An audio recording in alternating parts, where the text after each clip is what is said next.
الحمد لله نحمده ونصلي على رسوله الكريم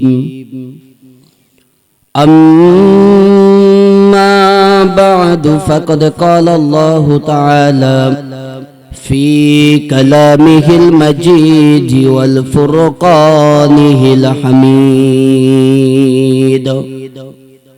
أعوذ بالله من الشيطان الرجيم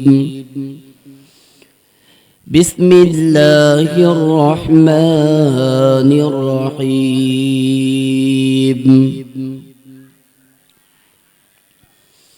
الرحمن علم القرآن خلق الإنسان علمه البيان صدق الله العظيم. وعن أنس رضي الله تعالى عنه أنه قال رسول الله صلى الله عليه وسلم لا يؤمن أحدكم حتى أكون أحب إليه من والده وولده والناس أجمعين متفق عليه أو كما قال عليه الصلاة والسلام. একদিন তোর মাটির দেহ থাকবে না রে হাই,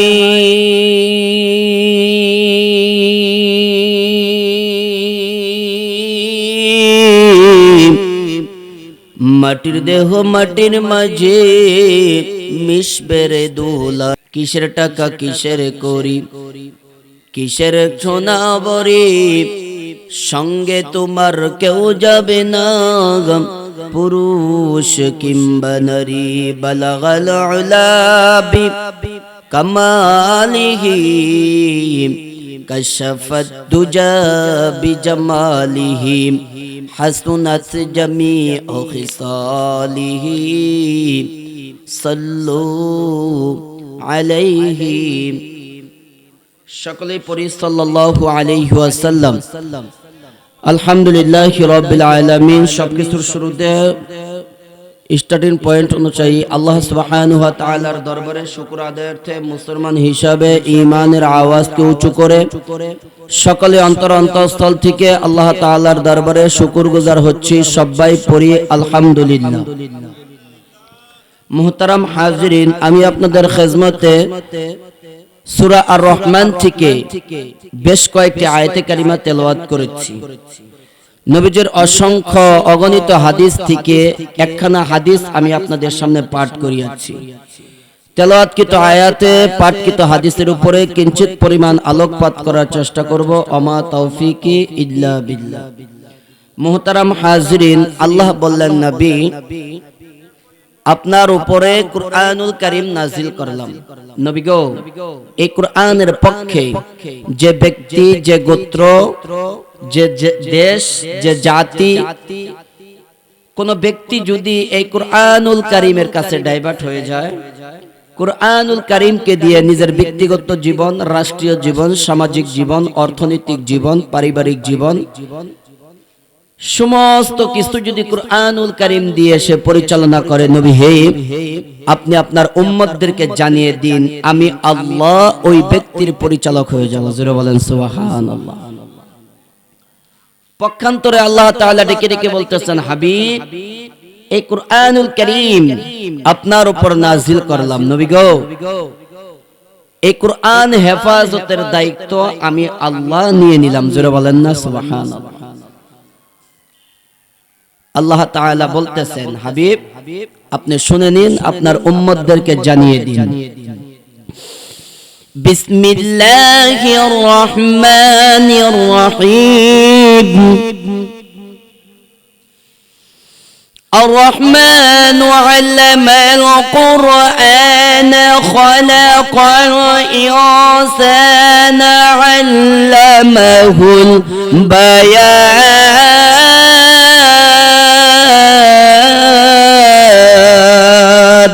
الله أكبر আল্লাহ বললেন হাবিব এই কোরআন আমি আল্লাহ আপনার উপর নাজিল করলাম নবী হে আপনি আপনার উম্মতদেরকে জানিয়ে দিন এই কোরআনের পক্ষে এই কোরআনকে দিয়ে যারা ব্যক্তিগত জীবন অর্থনৈতিক জীবন সামাজিক জীবন রাষ্ট্রীয় জীবন পরিচালনা করবে আমি আল্লাহ ওই ব্যক্তির পরিচালক হয়ে যাব সুবহানাল্লাহ পক্ষান্তরে আল্লাহ তাআলা ডেকে ডেকে বলতেছেন হাবিব আপনি আপনার উম্মতদেরকে জানিয়ে দিন কোন ব্যক্তি যদি কোরআন থেকে দূরে সরে যায় কোরআনকে বিদ্যাঙ্গুলি দেখায় কোরআনের দিকে যদি ডাইভার্ট না হয় নবী হে আপনি এদেরকে বলে দিন ওই ব্যক্তির পরিচালক ইবলিস শয়তান জোরে বলেন না নাউযুবিল্লাহ আমি আপনাদের কাছে জানতে চাচ্ছি আপনারা আসছেন আজকে আপনাদের এই এলাকায় এত সুন্দর জান্নাতের বাগান সাজিয়েছেন এটা কি কার পক্ষে কোরআনের পক্ষে কিনা আরো জোরে বলেন কোরআনের পক্ষে কিনা আমি আপনাদের কাছে জানতে চাচ্ছি সরল মানা মুসলমান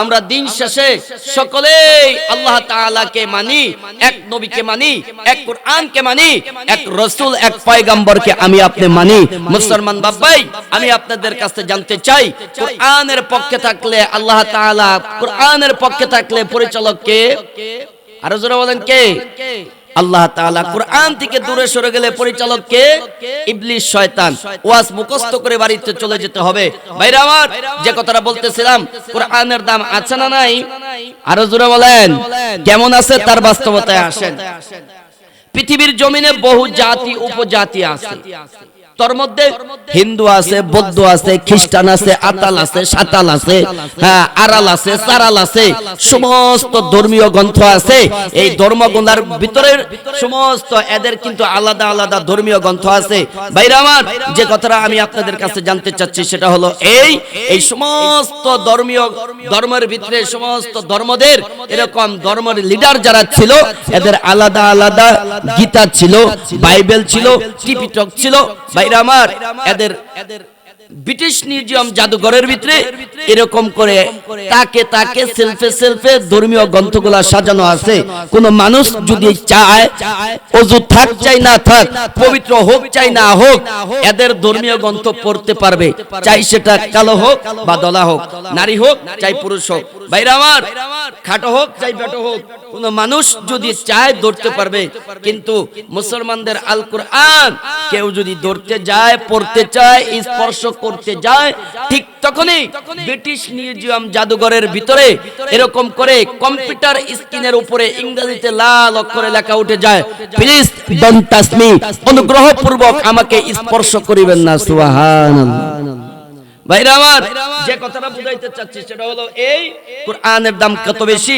আপনারা যারা এসেছেন মাহফিলে যারা আসবেন তার বাস্তবতা শুনে নেন কোরআনের পক্ষে থাকলে আমার আল্লাহ জিরো থেকে হিরো বানিয়ে দেয় যেমনটি বানিয়েছিলেন রাইসুল মুফাসসিরিন আব্দুল্লাহ ইবনে আব্বাস যেমনটি করেছিলেন শাইখুল হাদিস ফি আহদিন নবিয়্যি হযরত উমর রাদিয়াল্লাহু তাআলা আনহু ভাইরা আমার যে কথাটা বলতেছিলাম সেটা হলো এই কোন মানুষ যদি বিনা ওযুতে ধরতে চায় মুসলমানদের আল কোরআন আমাদের পবিত্র কালামুল্লাহ শরীফ কোরআনুল মাজিদ কেউ যদি ধরতে চায় ঠিক তখনই ব্রিটিশ মিউজিয়াম জাদুঘরে স্ক্রিনের উপরে কম্পিউটার স্ক্রিনের উপরে ইংরেজিতে লাল অক্ষরে লেখা উঠে যায় প্লিজ ডোন্ট টাচ মি অনুগ্রহপূর্বক আমাকে স্পর্শ করিবেন না শুধু কি তাই যুবক ভাই মাইকের আওয়াজ তোমাদের কর্ণকহরে পৌঁছায় দিলের কাল লাগায় কথাগুলো শোনা চাই পর্দার অন্তরালের মা বোনেরা কথাগুলি শুনি শুধু কি তাই আমার ভাইরা যুবক ভাইরা তো আওয়াজটা শুনতেছে যুবক ভাইরা তো আজকের মাহফিলে আসবে আমার কথাগুলো নোট করে রাখো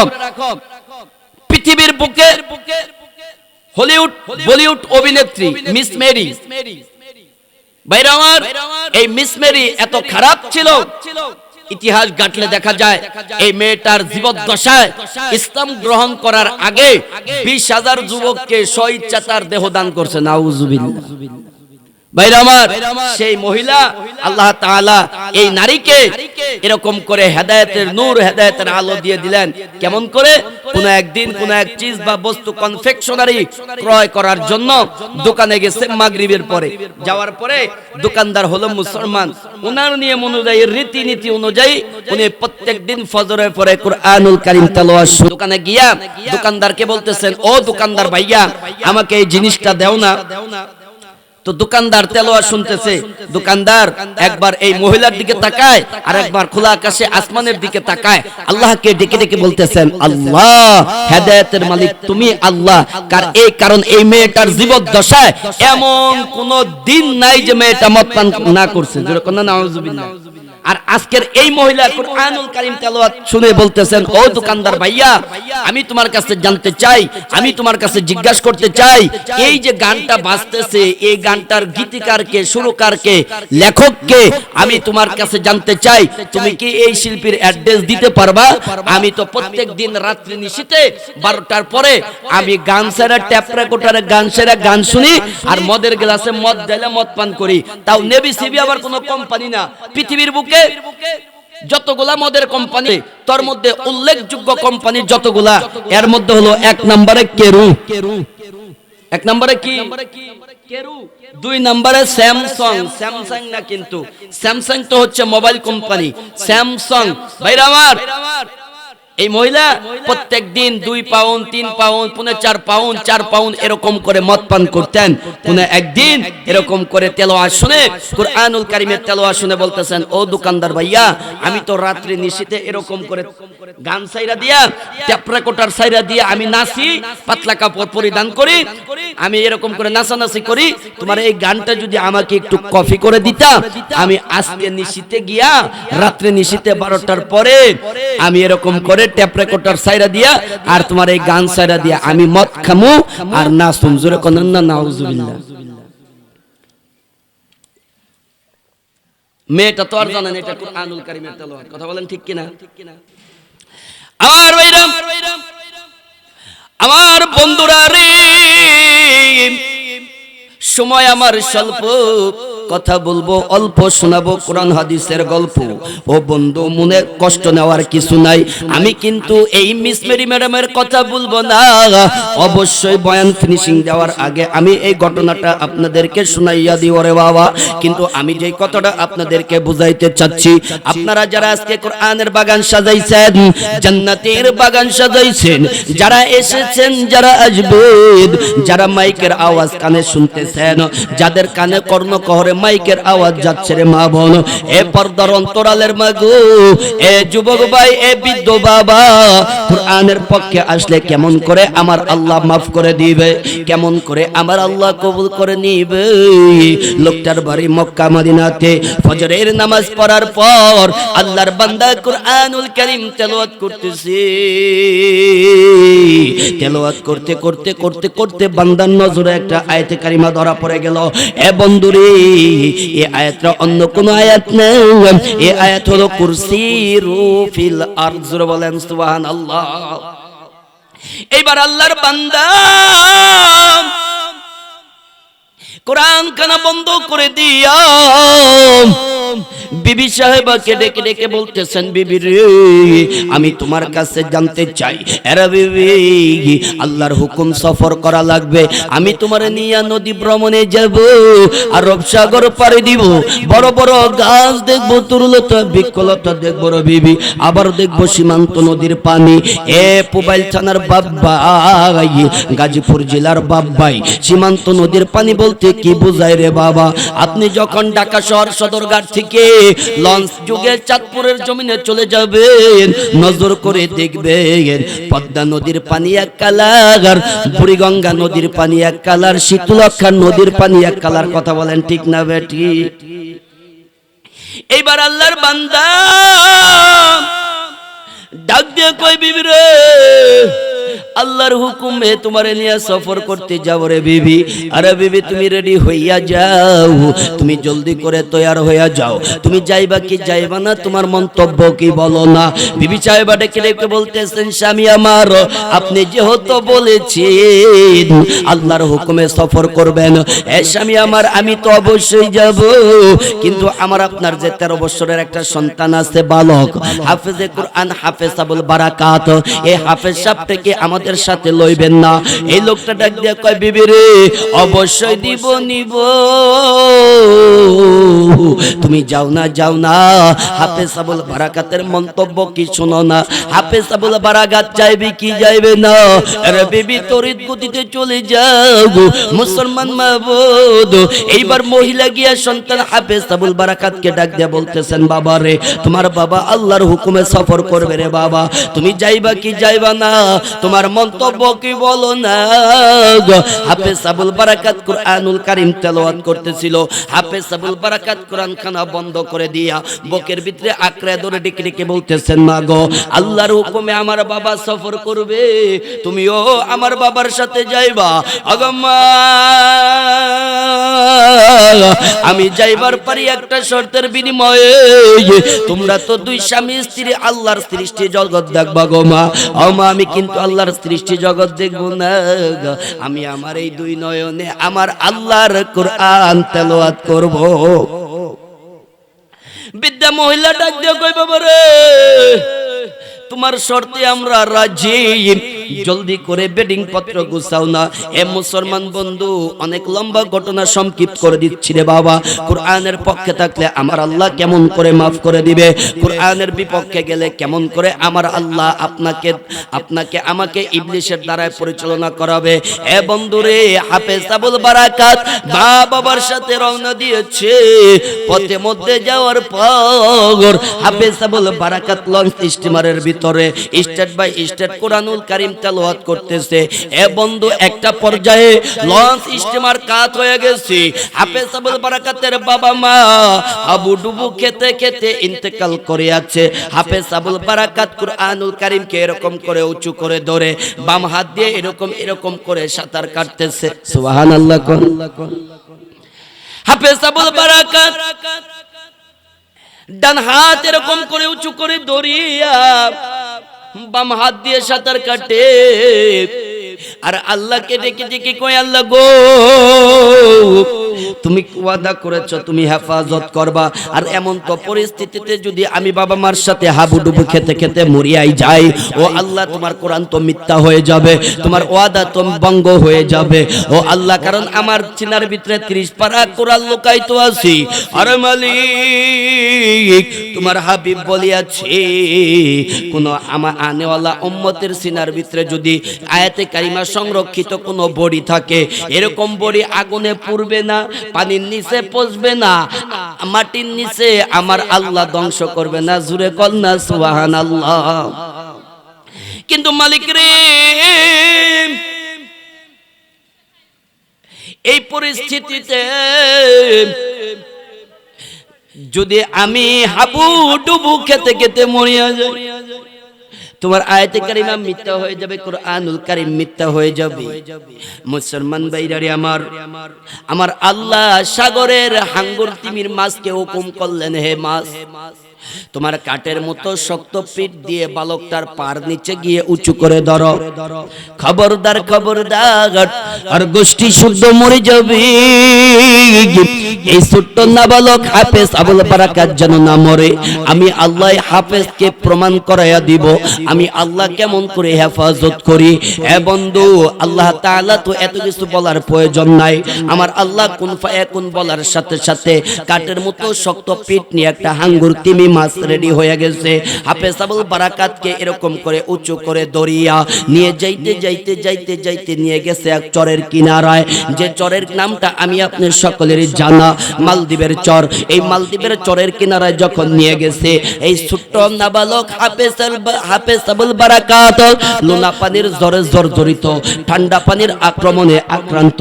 আমার বন্ধুগণ, প্রচন্ড সকাল বেলা হাফেজ আবুল বারাকাত আসমানের দিকে তাকাইয়া ছোট দুটা কাঁপাইয়া কাঁপাইয়া হাত দুটো উঁচু করিয়া আমার আল্লাহকে ডাক দিয়ে কয়, মালিক রে, আরে মালিক, তুমি আমাকে কোন রাজ্যে আইনা দিলা রে আল্লাহ, যে রাজ্যে মসজিদ নাই, শুধু মন্দির আর মন্দির, শুধু মন্দির আর মন্দির, শুধু রাম রাম কৃষ্ণর দ্বার আওয়াজ, কেউ তো আজান দেয় না রে আল্লাহ, কেউ তো তোমার নামের জিকির করে না, লা ইলাহা ইল্লাল্লাহ, কেউ তো তোমার নবীর নাম নিয়ে জিকির করে না, মুহাম্মাদুর রাসূলুল্লাহ। আল্লাহ গো, তুমি আমাকে কোন রাজ্যে আইনা দিলা? এ মুসলমান বন্ধুরে, প্রচন্ড সকাল বেলা হাফেজ আবুল বারাকাত এরকম করে বলতে না বলতেই, এ মুসলমান বন্ধু, প্রচন্ড সকালবেলা ধুতি পরিহিত, ঘণ্টিটা হাতে নিয়ে বৃদ্ধ ব্রাহ্মণ মন্দিরের দিকে রওনা দিয়েছি। পথে মধ্যে হাফেজ আবুল বারাকাতের সাথে সাক্ষাৎ। এই লোকটা ডাক দিয়া কয়, আরে বালক, তুমি অচিন দেশের মানুষ, এত সুন্দর বালক তো জীবনে দেখি নাই। আরে সন্তান, তোমার বাড়ি কোথায়? তোমার নাম কি? তোমার বাবার নাম কি? তোমার মার দেশ কোথায়? হাফেজ আবুল বারাকাত ডাক দিয়ে কয়, চাচাজি, আমার বাড়ি এই দেশে না, আমার বাড়ি মক্কা মদিনায়, তাই তো বলি মন মদিনায় চলো রে মন, মন মদিনায় চলো, সবাই মন মদিনায় চলো রে মন, মন মদিনায় চলো। প্রশ্ন দেওয়ার আগে, আপনার উত্তর দেওয়ার আগে আমি আপনাকে জানতে চাই, ও চাচা জি, আমি আপনার কাছে প্রশ্ন করতে চাই। বৃদ্ধ ব্রাহ্মণ ডাক দিয়ে বলতেছেন, বেটা রে, তুমি কি প্রশ্ন করবা একটু পরে বলো, আগে আমি তোমার কাছে জানবার চাই, কোথায় তোমার বাড়ি, কোথায় তোমার ঘর রে বাবা, বলো না। এত সুন্দর চেহারার বালক তো আমি আগে কখনো দেখি নাই। হাফেজ আবুল বারাকাত ডুকরে ডুকরে কান্দে, ডাক দিয়ে কয়, চাচা, আমার বাড়ি এই দেশে না, আমার বাড়ি মক্কা মদিনা, আমার নবীর নাম মুহাম্মদ সাল্লাল্লাহু আলাইহি ওয়াসাল্লাম, আমার জাতির নাম মুসলমান, আমার বিধানের নাম আল কুরআন। বৃদ্ধ ব্রাহ্মণ ডাক দিয়া কয়, বাতিজা, তুমি যে মুসলমান এটা এখনই গোপন করে দাও, এটা তুমি প্রকাশ করো না, ওপেন করো না। হাফেজ আবুল বারাকাত ডাক দিয়া কয়, চাচা, আমি মুসলমান, এটা ওপেন করলে কেমন ক্ষতি হবে বলেন না। বৃদ্ধ ব্রাহ্মণের হাত পা থর থর থর তরি কাঁপতেছে, হাত থেকে ঘণ্টি নামক যন্ত্রটা পড়ে গেছে, গাল বেয়ে বেয়ে চোখের পানি জমিনের ভিতরে পড়ে। ডাক দিয়া কয়, বাতিজা রে, তুমি তো জানো না, জানো না, গত এক সপ্তাহ আগে আমাদের মালদ্বীপের প্রেসিডেন্ট ঘোষণা করে দিয়েছে, কোন মানুষ যদি কলমাওয়ালা কোন ব্যক্তিকে মৃত বা জীবিত আমি বাদশার দরবারে আইনা দিবার পারো, আমি বাদশা ওই ব্যক্তিকে লক্ষ কোটি কোটি টাকা দিরহাম দিয়ে তাকে পুরস্কারে পুরস্কৃত করব। আরে বাবা, তুমি যে মুসলমান এটা ওপেন করো না, এখনই গোপন করে দাও। হাফেজ আবুল বারাকাতের কান্না আরো বেড়ে গেল। দেখ গো, তাহলে কি আপনি আমাকে টাকার লোভে ধরাইয়া দিবেন? বৃদ্ধ ব্রাহ্মণ ডাক দিয়া কয়, বেটা রে, আমি তোমারে ধরাইয়া দিতাম রে বাবা, কিন্তু তুমি একটু আগে যে নবীর নাম নিছো, ওই নবীর নাম শোনার পর আমি ব্রাহ্মণের কলিজা ঠান্ডা হয়ে গেছে। সুবহানাল্লাহ। বৃদ্ধ ব্রাহ্মণ ডাক দিয়ে কয়, বেটা রে,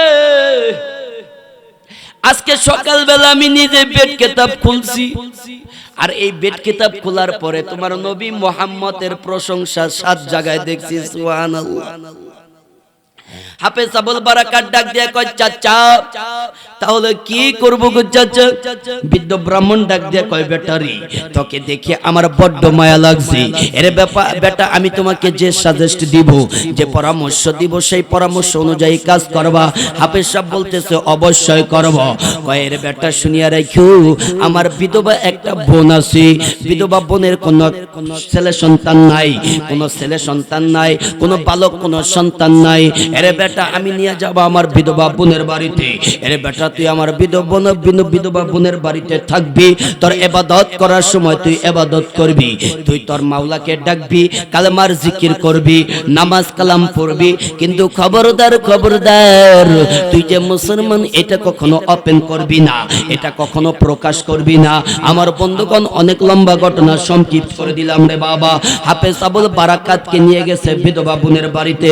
বিধবা বোনের বাড়িতে যাওয়ার পর ওই ব্রাহ্মণ লোকটা ডেকে বলতেছেন, বোন রে তাকাইয়া দেখো না ভগবানের কি কৃপা, ভগবানের কি দয়া, ভগবানে কত দয়া করে আমাদেরকে একটা ছেলে সন্তান দান করিয়াছি।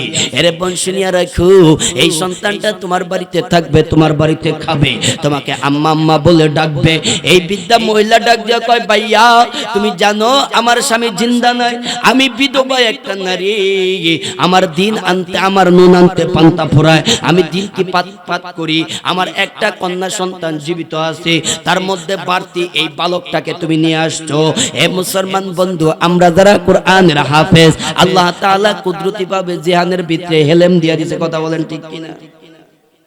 হাফেজ আবুল বারাকাত চট করে বৃদ্ধ মহিলার হাত কানা ধরে ডাক দিয়ে কই, মা গো আপনি আমাকে তাড়াইয়া দিয়েন না গো মা, আমার মা নাই বাবা নাই, আমি দুনিয়াতে ইতিম গো মা, আমি আপনার কাছে খাবার চাইবো না গো, আমি বনে যাব, বনে গিয়ে কাঠ কাটবো, ওই কাঠ আমি বাজারে বিক্রি করব, ওই টাকা দিয়ে আপনাদের সংসার চালাবো, আমি হাফেজ আবুল বারাকাত চলবো। জুরে কোন সুবহানাল্লাহ। হাফেজ আবুল বারাকাত এই কথা বলার পর বৃদ্ধ মহিলার মায়া লাগিয়া গেছে। আমার ভাইরা, ইমাম বুতুতা রহমাতুল্লাহি আলাইহি তার সিলহা নামক কিতাবের ভিতরে লিখেছে, এ বন্ধু 5 মাস 29 দিনের ঘটনা, 6 মাস যেদিন পূর্ণ হবে, এ বন্ধু রে হাফেজ আবুল বারাকাত বনে থেকে কাঠ কেটে যখন বাড়ির চৌকাশের ভিতরে ঢুকেছে, উঠানের ভিতরে যখন পা রেখেছে, তার কর্ণকহরের ভিতরে আওয়াজ, মহিলা ডুকরে ডুকরে কান্দে, মাথার বোঝা জমিনের ভিতরে ফালাইয়া মহিলার কাছে গিয়া ডেকে ডেকে বলতেছেন, মা গো ও মা 5 মাস 29 দিনের ভিতরে তো আপনাকে এরকম করে কান্না করতে দেখি নাই, ও মা আজকে কেন হঠাৎ করে কান্না করেন? বৃদ্ধা মহিলা ডাক দিয়ে কয়, বেটা রে তোমার প্রশ্নের উত্তরের আগে আমি একটা প্রশ্ন তোমার কাছে করবার চাই। কয় কি প্রশ্ন করবেন বলেন না? কয় তুমি কি আমাদের মালদ্বীপের নদীর পাড়ের মন্দির দেখছো কি দেখছো না? হাফেজ আবুল বারাকাত বলতেছেন, অবশ্যই দেখছি। কয় ওই মন্দিরের একটা কাহিনী আছে। কয় কি কাহিনী? কয় প্রতি 6 মাস পর পর একটা করে রূপসী সতী এরকম করে সুন্দরী একটা কন্যা সন্তান দিতে হয়। ওই দিন নয়, পরের দিন রাত্রি গভীরে 12টার পরে ভয়ঙ্কর দানব এসে মেয়েটার রক্ত চুষে খেয়ে ভয়ঙ্কর